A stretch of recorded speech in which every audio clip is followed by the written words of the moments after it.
네, 안녕하세요. 보험계리사 회계 원리 같이 공부할 세무사 양소희라고 합니다.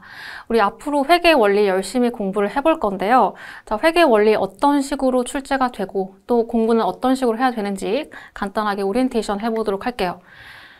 자, 일단 우리 회계 원리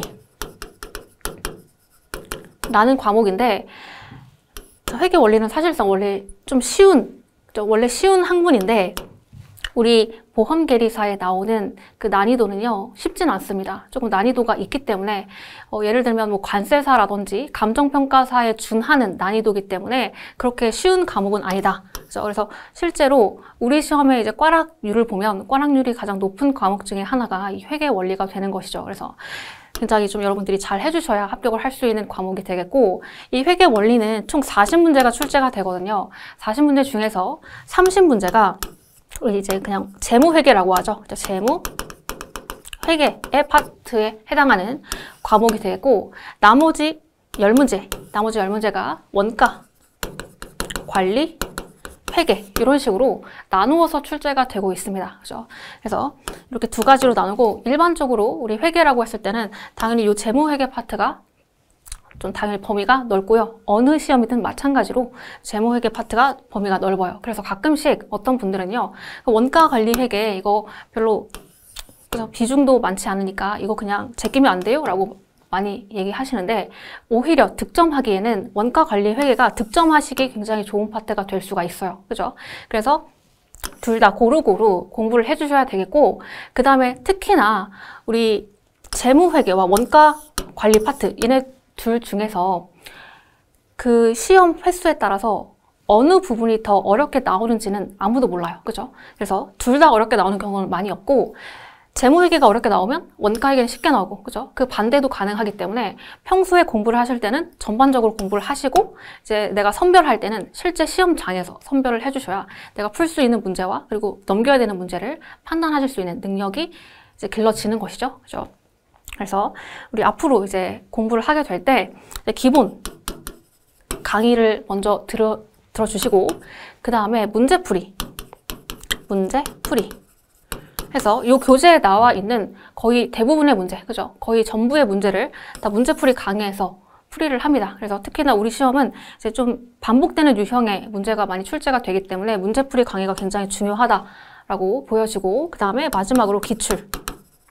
최근 3개년치 기출 풀이를 다 이제 강의로서 여러분들이 한 바퀴를 돌리고 나면, 그러고 나면 이제 또 다시 한번 기본서를 봤을 때 많이 좀 잊어버리신 게 많으실 거예요. 그죠? 그거는 정상이다. 그죠? 정상이에요. 누구나 이걸 한 번 봤을 때 다 이해한다? 라고 하는 사람은 절대 없습니다. 그죠? 저도 그 대학교 때 회계학을 전공하고 4년 넘게 이제 공부를 하고 나서도, 그죠?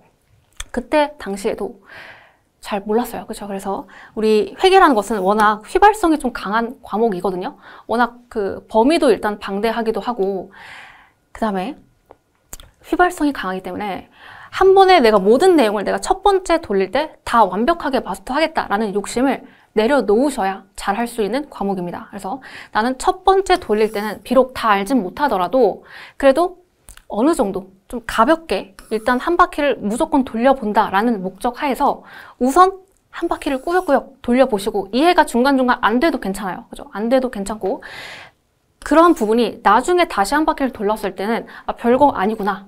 그죠?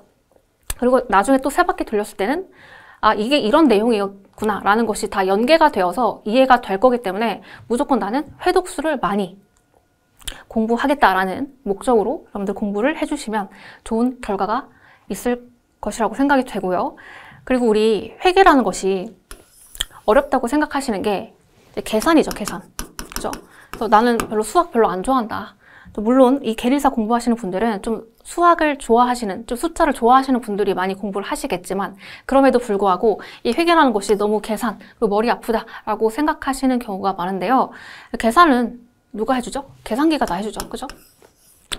계산기는 굉장히 되게, 그죠? 좋은, 중요한 도구이기 때문에 우리 계산은 계산기에게 다 맡겨주시고, 회계라는 것이 그 본질은 사실상 수학이라든지 계산이라든지 이런 것이 아니고요. 기업의 언어라고 얘기합니다. 언어.